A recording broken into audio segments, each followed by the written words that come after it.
Pemilihan ustadz dan ustazah remaja selalu menjadi ajang yang ditunggu-tunggu oleh masyarakat Provinsi Bengkulu setiap tahunnya.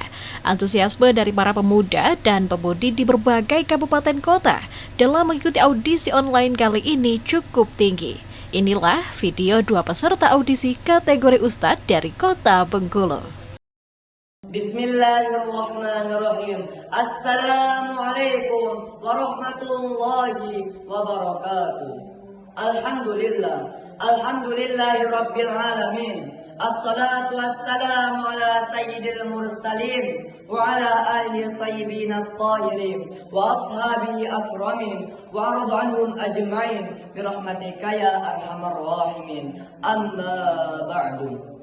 Hadirin wal hadirat rahimakumullah. Yang pertama-tama, yang paling utama yang harus kita utamakan rasa syukur kita kepada Allah Subhanahu wa taala. Karena mengapa? Karena begitu banyak kenikmatan yang telah Allah berikan kepada kita, sehingga pada kesempatan kali ini kita masih diberi kesempatan untuk hidup dan kesempatan untuk bernapas. Yang kedua kalinya, salawat beserta salam tidak lupa kita sanjung agungkan kepada Nabi yang agung yang diagungkan oleh yang maha agung, Nabi yang suci yang disucikan oleh yang maha suci, dan Nabi yang mulia yang dimuliakan oleh yang maha mulia. Beliau tidak pernah memakan jagung, akan tetapi namanya selalu agung. Beliau tidak pernah makan tomat, akan tetapi namanya selalu terhormat. Dialah kekasih Allah, penegak kata la ilaha illallah Muhammadur Rasulullah. Dialah Nabiullah, Nabi Muhammad sallallahu alaihi wasallam. Karena berkat perjuangannya lah, serta berkat pengorbanannya lah, sehingga pada zaman sekarang ini kita bisa merasakan zaman yang penuh dengan ketentraman dan zaman yang penuh dengan kenyamanan. Hadirin wal hadirat rahimakumullah. Pada kesempatan yang berbahagia ini, izinkan saya Hamzah Apriyansyah menyampaikan tausiah yang saya ringkas dengan sepenuh hati, yang insya Allah membangkitkan semangat sahabat-sahabat sejati, yang saya beri judul Masa Muda, Masa yang Berapi-api. Hadirin wal hadirat rahimakumullah.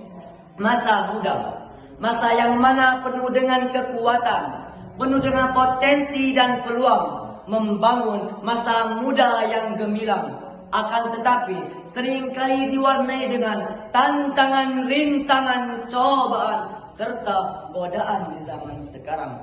Apabila kita berbicara tentang masa muda dan kesuksesannya, Nabi Muhammad SAW lah orang yang paling sukses di dalam sejarah, sehingga beliau tercatat sebagai orang yang paling sukses dalam sejarah. Yang kedua, Imam Asy-Syafi'i, ketika beliau berumur 9 tahun, beliau sudah menghafal seluruh ayat Al-Quran. Yang ketiga, Imam Ibnu Sina, ketika mudanya beliau sudah menjadi bapak kedoktoran dalam sejarah. Oleh karena itu, Nabi Muhammad SAW bersabda dalam penggalan yang hadis yang diriwayatkan oleh Imam Al-Bukhari, syababaka qabla haramika, manfaatkan masa mudamu sebelum datang masa tuamu. Hadirin wal hadirat rahimakumullah. Bagaimana cara kita memanfaatkan masa muda ini dengan sebaik-baiknya? Yaitu yang pertama, memperkuatkan keimanan kita. Allah Subhanahu wa taala berfirman di surah Al-Kahfi ayat 13 yang berbunyi,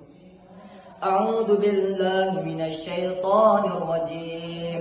Bismillahirrahmanirrahim. Nahnu naqussu 'alaika naba'ahum bil haqq.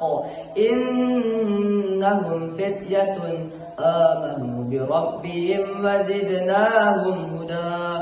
Shadaqallahul azim. Allah Subhanahu wa taala memuji seluruh pemuda Ashabul Kahfi. Karena mengapa? Karena mereka memiliki keimanan yang sangat kuat dan sangat kokoh dan berpegang teguh pada tali agama Allah. Yang kedua, giatkan kita dalam belajar. Ada peribahasa yang mengatakan, apabila kita belajar di waktu muda, ibarat mengukir di atas batu. Dan apabila kita belajar di waktu tua, ibarat mengukir di atas air. Oleh karena itu saudara-saudaraku sekalian, mumpung kita masih muda, carilah ilmu sebanyak-banyaknya. Kemudian kita amalkan dan kita sebarkan kepada seluruh penjuru manusia di bumi ini. Karena mengapa? Khairun nas anfa'uhum linnas. Sebaik-baik manusia adalah yang bermanfaat untuk manusia yang lainnya. Bismillahirrahmanirrahim. Assalamualaikum warahmatullahi wabarakatuh. Alhamdulillahilladzi hadana li hada wa ma kunna linahtadiya laula an hadanallah. Asyhadu an la ilaha illallah wa asyhadu anna Muhammadar Rasulullah alladzi la nabiyya ba'da. Wa qala Rasulullah sallallahu alaihi wasallam, khairukum man ta'allamal Qur'an wa 'allama. Hadirin seperjuangan yang insya Allah dirahmati Allah Subhanahu wa Ta'ala. Izinkan saya menyampaikan tausiah singkat yang berjudul Kemuliaan Al-Quran dan Penghafal Al-Quran. Sebagai pedoman umat Islam, Al-Quran memiliki kedudukan yang sangat mulia. Ya, bukan hanya sekedar kumpulan kata-kata bahasa Arab, akan tetapi firman Allah yang diturunkan kepada Nabi Muhammad melalui perantara malaikat Jibril. Sebagai kitab suci, Al-Quran memiliki kedudukan dan kemuliaan yang tidak dimiliki oleh kitab lainnya. Hafiz dan Hafizah merupakan julukan bagi orang yang telah menghafal Al-Quran. Mereka memiliki kemampuan yang luar biasa dalam menghafal dan melafalkan ayat-ayatnya dengan benar dan fasih. Allah berjanji dalam Al-Quran bahwa orang yang benar menghafal Qurannya, benar menghafal isinya, maka bukan hanya masuk surga, Allah akan hiasi mereka dengan perhiasan yang membedakan dengan yang bukan penghafal Al-Quran. Janji dalam surah ke-35 surah Fatir ayat ke-33 yang berbunyi, A'udzu billahi minasyaitonir rajim. Bismillahirrahmanirrahim. Jannatu 'adnin yadkhulunaha yukhallawna fiha min asawir min dhahabin wa lu'lu'a wa libasuhum fiha harir. Shadaqallahul adzim. Artinya, ada golongan penghafal Al-Quran yang masuk ke dalam surga dan mereka masuk ke dalamnya. Dalamnya mereka diberi perhiasan, gelang-gelang dari emas dan mutiara, dan pakaian mereka adalah sutra. Quran Surah Fatir ayat ke-33.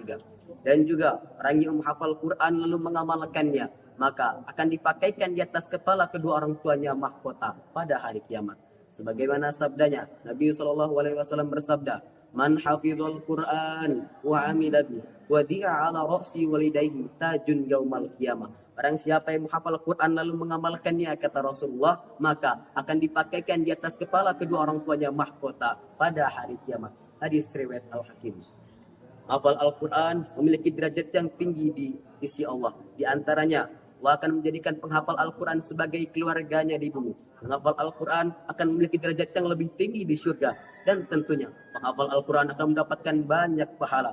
Selain itu, Allah akan menjanjikan perlindungan dari azab api neraka bagi para penghafal Al-Quran. Hadirin, sanak da'i-da'iyah dimanapun kalian berada, yang insya Allah dirahmati Allah Subhanahu wa Ta'ala. Selanjutnya adalah tips-tips dalam menghafal Al-Quran. Yang pertama tentu saja ialah niat. Niat adalah fondasi utama dalam menghafal Al-Quran. Sama seperti ibadah lainnya, niat yang tulus karena Allah akan menentukan kualitas dan keberkahan dari setiap amalan yang kita lakukan. Yang kedua adalah membuat jadwal hafalan. Buatlah jadwal hafalan yang realistis dan konsisten untuk kita menghafal. Yang ketiga adalah mencari teman untuk menghafal. Belajar bersama teman akan membuat proses menghafal kita lebih menyenangkan dan memotivasi. Yang keempat adalah istiqomah. Istiqomah dalam menghafal Al-Quran adalah perjalanan spiritual yang menuntut kesabaran, ketekunan, serta niat yang tulus. Yang kelima atau yang terakhir adalah doa. Mari sama-sama kita berdoa memohon kemudahan pada Allah Subhanahu wa Ta'ala agar dipermudah menghafal ayat-ayatnya. Dengan doa yang tulus, insya Allah Allah akan membukakan pintu hati serta pikiran kita agar lebih mudah menghafal.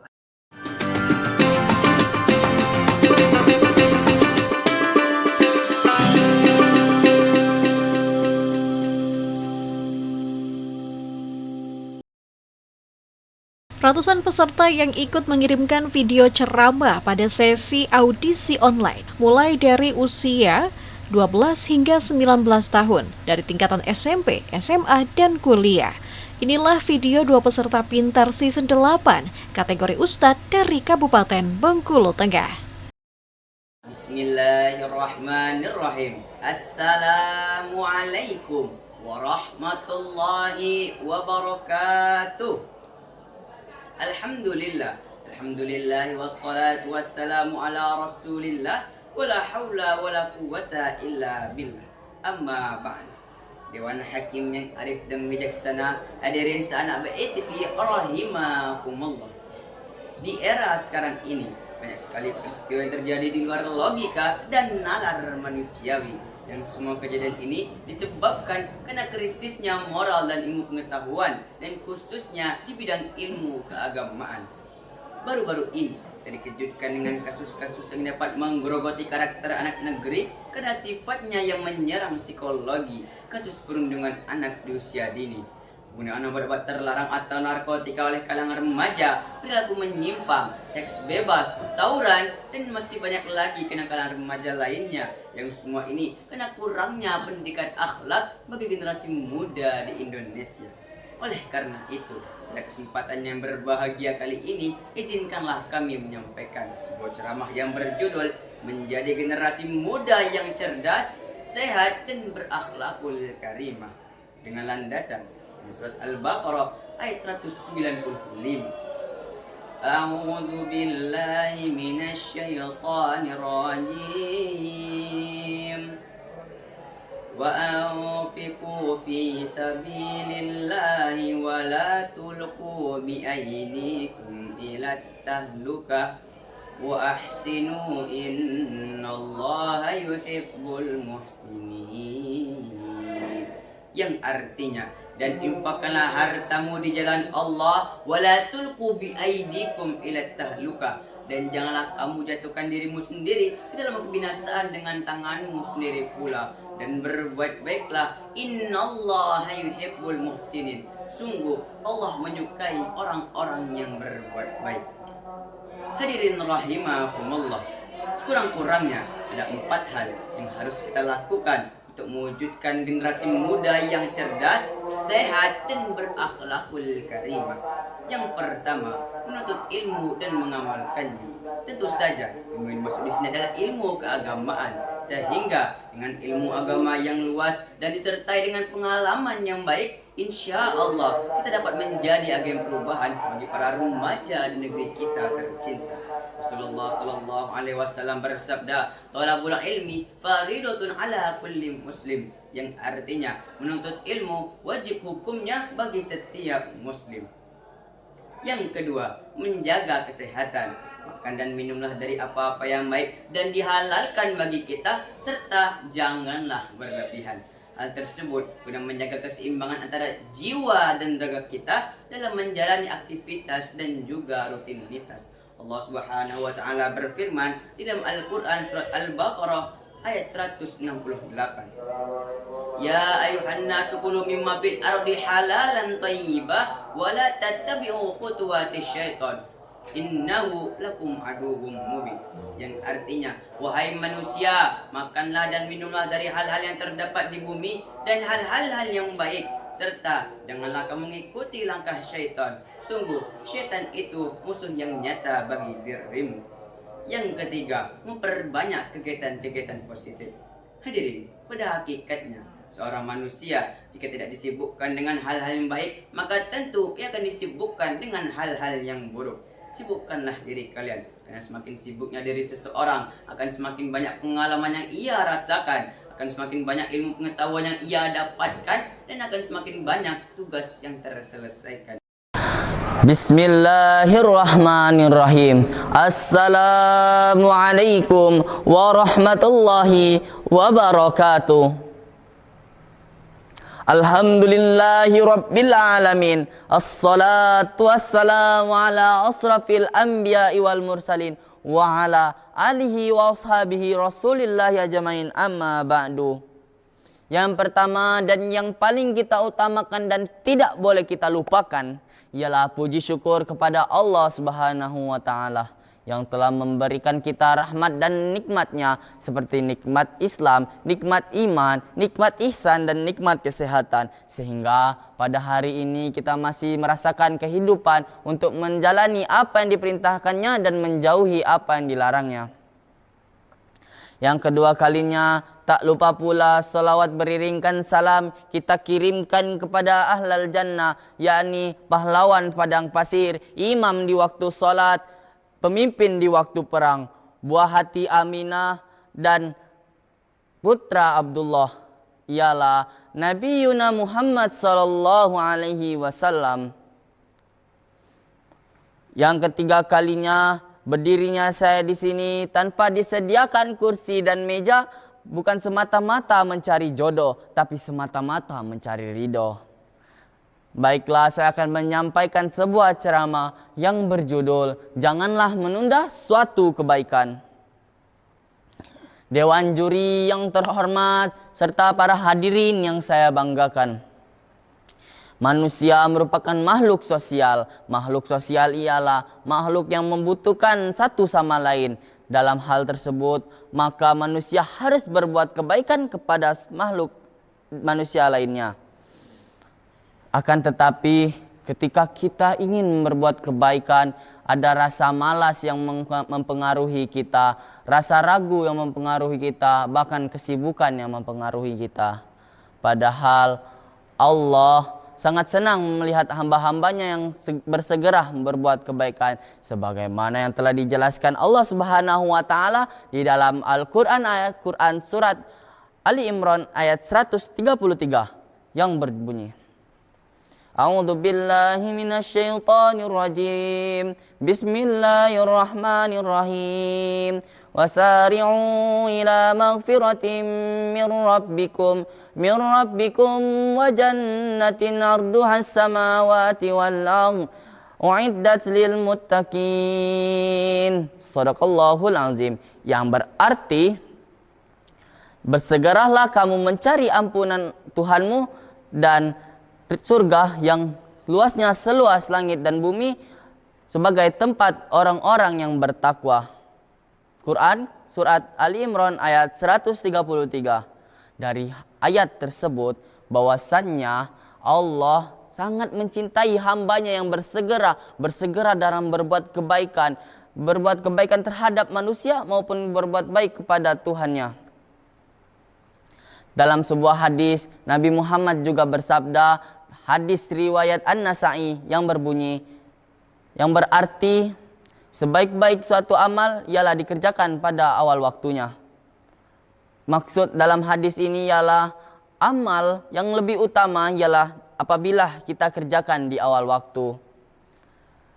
Jamaah serta para hadirin dan dewan juri yang saya hormati, berbuat baik dari hal kecil sampai hal besar sangat banyak. Sebagai contoh, hal kecil ialah menggeserkan suatu penghadang yang berada di jalan, memberi senyuman kepada orang lain, dan menolong sesama tetangga. Hingga hal besar seperti menyumbangkan sebagian harta kita untuk orang-orang yang membutuhkan seperti anak yatim, orang fakir miskin, kaum duafa, dan lain sebagainya. Maka daripada itu, sebentar lagi kita akan masuki bulan suci Ramadan. Maka bersegeralah kita dalam berbuat kebaikan. Apalagi di bulan Ramadan, bulan yang penuh berkah, kita berbuat kebaikan, maka Allah akan menambah nilai pahala untuk diri kita sendiri.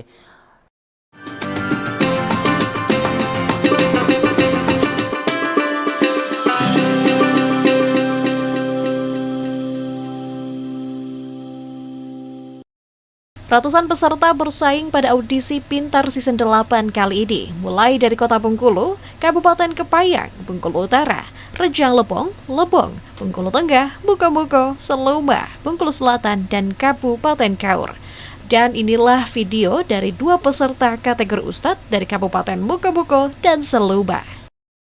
Salam, salam, salam berjumpa. Salam dari da'i yang muda. Salam, salam, salam pemula.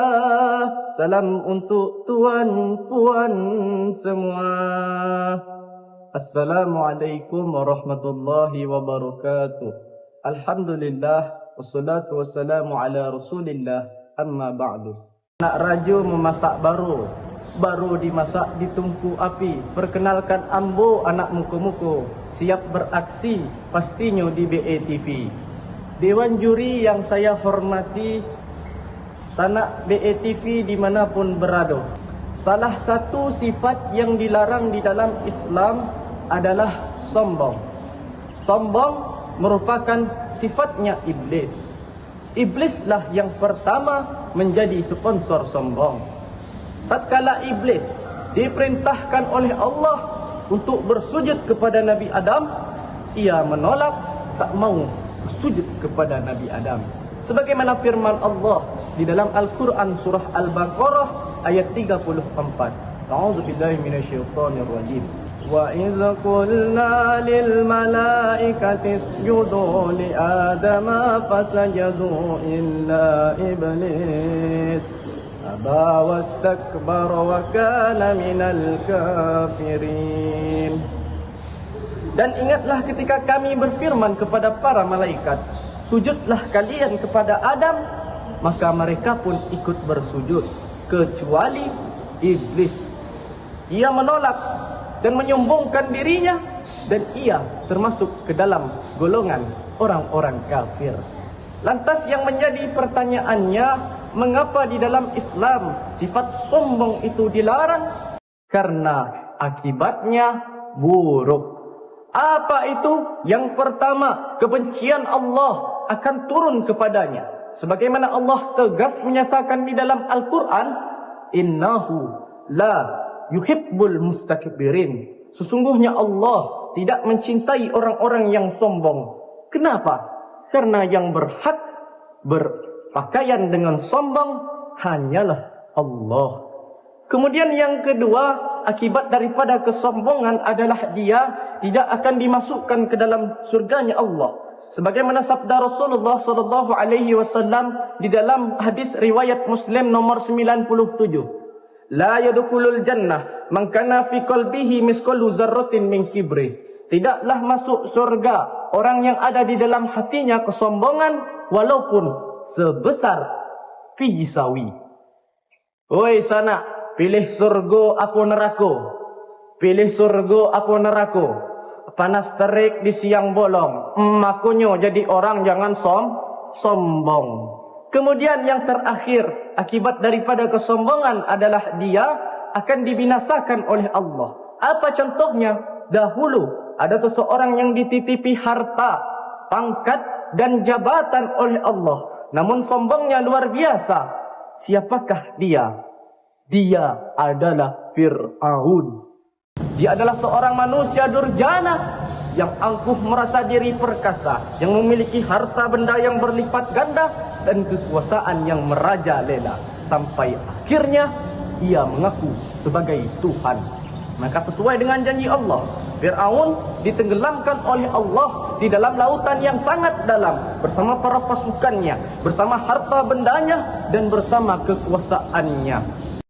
Maka oleh karenanya, sifat kesombongan hanya akan mendatangkan kehancuran dan kerugian pada diri. Maka sekaya apapun dirimu, sebanyak apapun hartamu, dan setinggi apapun jabatanmu, jangan pernah sekali-kali merasa sombong di dalam diri.